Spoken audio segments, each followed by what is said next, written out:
Assalamualaikum warahmatullahi wabarakatuh. Berjumpa lagi dengan Agung Ismail, guru PJOK kelas 9. Apa kabar anak-anakku, calon peserta didik atau calon siswa dan siswi SMP Negeri 1 Pleret? Pada kesempatan kali ini, Bapak ingin sampaikan mengenai materi pencegahan COVID-19. Bapak akan coba bacakan, tolong disimak dengan baik. Pandemi COVID-19 menjadi salah satu materi penting yang perlu diangkat dalam kegiatan MPLS ini. Hal ini dilakukan untuk membekali peserta didik tentang pengetahuan dan keterampilan pencegahan penyebaran virus corona. Virus corona adalah kumpulan virus yang bisa menginfeksi sistem pernapasan. Virus corona berbentuk seperti mahkota yang merujuk pada protein spike yang mengelilingi permukaan virus. Protein spike berperan penting dalam pola infeksi virus ke sel pernapasan. Yang dituju adalah gangguan pernapasan. Itu kata kuncinya. Virus corona adalah virus yang menyerang sistem pernapasan. Penyakit akibat infeksi SARS pada manusia pertama kali muncul di kota Wuhan, Cina, Provinsi Hubei, Tiongkok pada pertengahan Desember 2019. Ini latar belakang. Dan ditetapkan oleh Komite Internasional tentang Taksonomi Virus atau ICTV pada 11 Februari 2020 sebagaimana virus corona baru yang menyebabkan penyakit COVID-19. COVID-19 juga dikenal sebagai coronavirus Wuhan atau virus pneumonia. Pasar makanan laut Wuhan atau Wuhan Seafood Market pneumonia virus atau dikenal juga dengan novel coronavirus. Infeksi yang disebabkan terjadi di jaringan dan saluran paru-paru yang menyebabkan peradangan di paru-paru dan saluran pernapasan hingga membuat pernapasan menjadi lebih sulit. Lalu berkembang menjadi pneumonia dan bronkitis. Gejala COVID-19 dapat muncul dalam 1 atau 2 hingga 14 hari setelah terpapar virus. Gejala COVID-19 berupa demam di atas 38 Celcius, pilek, disertai nyeri tenggorokan, batuk dengan lendir, nyeri dada, dan sesak saat bernapas. COVID-19 bisa menimbulkan komplikasi serius berupa sindrom pernapasan akut, gagal ginjal, bahkan kematian. Miris sekali. Bulan-bulan ini apalagi. Kita sering mendengar beberapa berita kematian dari pengeras suara masjid. Atau keseharian kita sekarang dihadapkan dengan suara-suara sirine lalu lalang ambulan. Miris sekali. Jadi untuk kalian ini pembekalan yang sangat penting. Sehingga kalian tahu bahwa nantinya bagaimana harus mencegah penyebaran virus ini. Karena sudah bukan anak SD lagi. Ya. Nah, Bapak lanjutkan ya. Penderita COVID-19 bisa menunjukkan gejala yang berbeda-beda.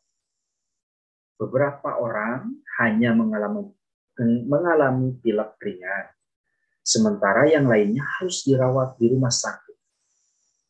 Nah, ada yang berbeda-beda tadi ya. bahkan meninggal karena paru-parunya meradang dan terisi cairan. Sebaliknya, sejumlah kasus infeksi virus ini juga menunjukkan tidak adanya gejala maupun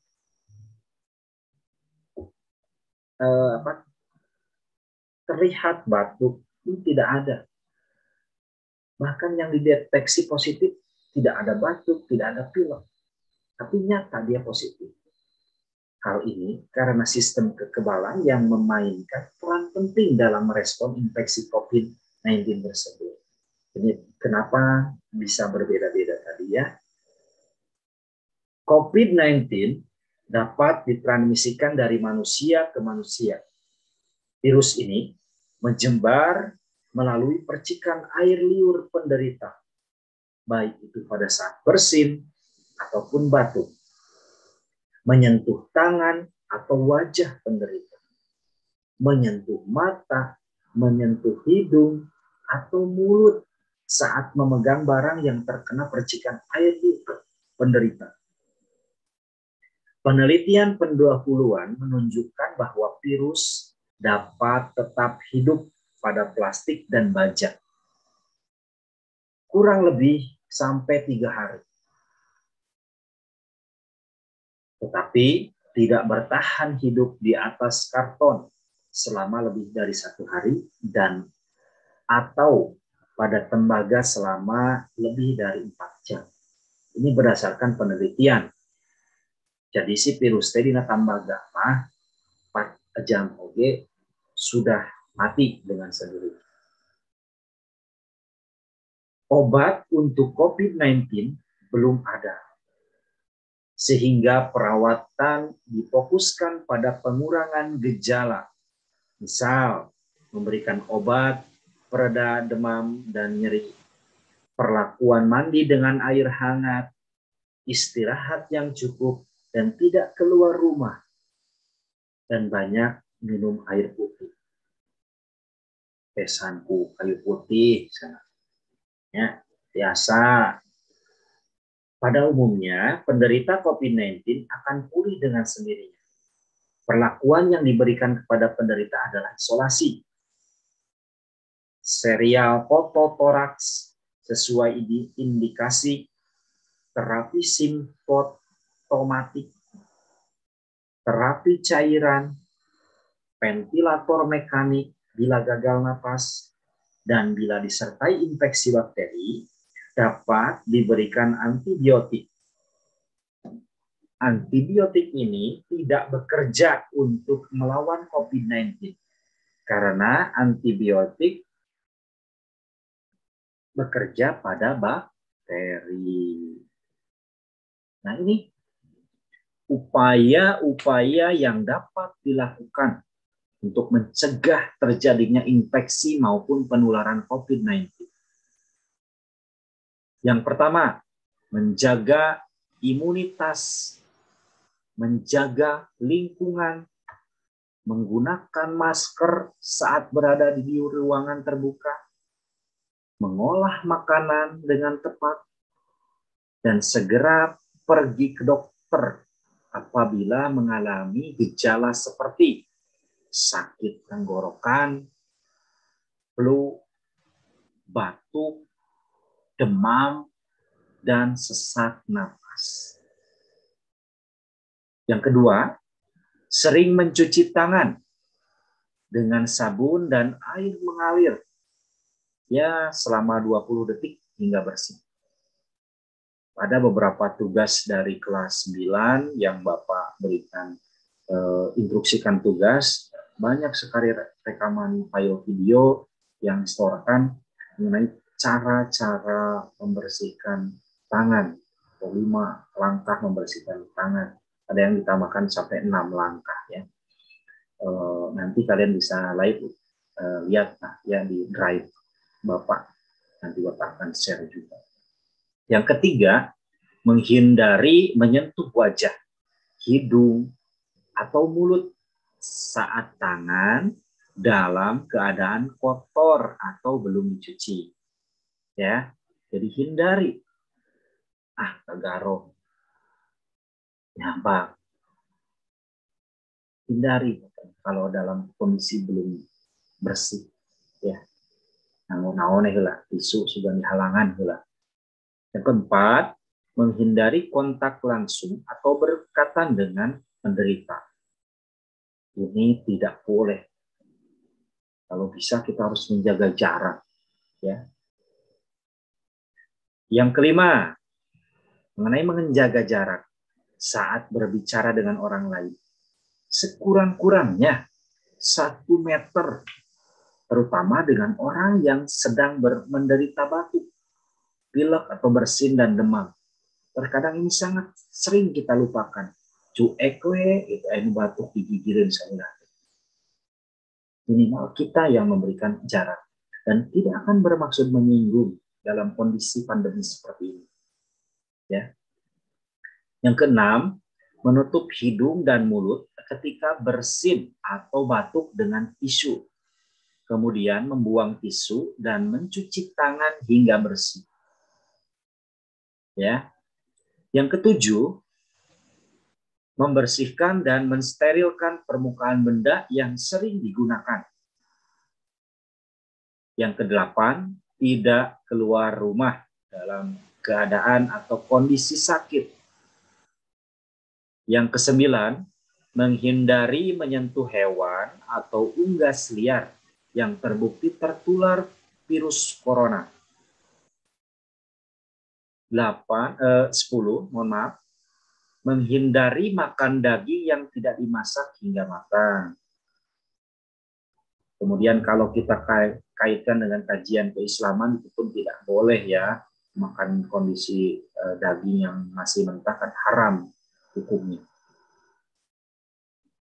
Yang ke-11, untuk seseorang yang diduga terinfeksi COVID-19, hendaknya tidak keluar rumah kecuali untuk berobat, tinggal terpisah dari orang lain untuk sementara waktu, mencegah orang lain menjenguk, menghindari menggunakan perlengkapan dengan orang lain, memakai masker, menjenguk, dan menghindari menggunakan perlengkapan dengan orang lain, memakai masker dan sarung tangan, dan menerapkan etika batuk serta menggunakan tisu.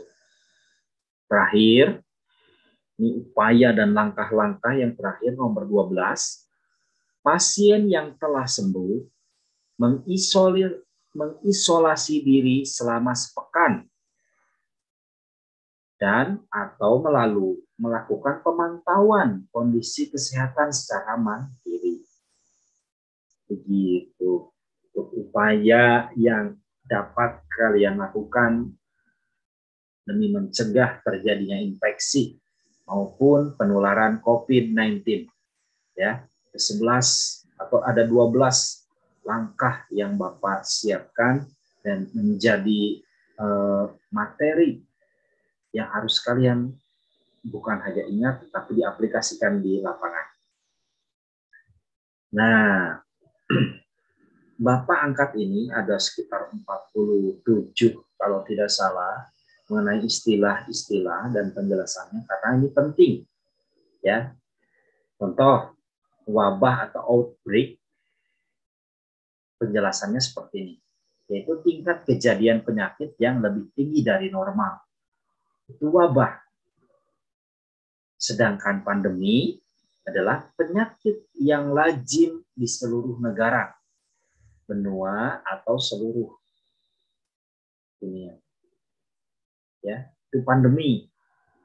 Kemudian ada yang dikenal dengan OTG, yaitu orang tanpa gejala, yang tidak menunjukkan gejala sama sekali disebut OTG. Namun tetap memiliki resiko tertular dari orang positif COVID-19. Nah, itu OTG ya. Kalau ODR apa? Disebut orang sehat dalam pemantauan adalah orang yang saat dan atau dalam 14 hari datang dari negara atau wilayah terjangkit dan tidak ada gejala sakit. Nah, bisa dibedakan ya. antara OTG dan ODR. Kemudian istilah yang berikutnya adalah ODP. Apa itu ODP?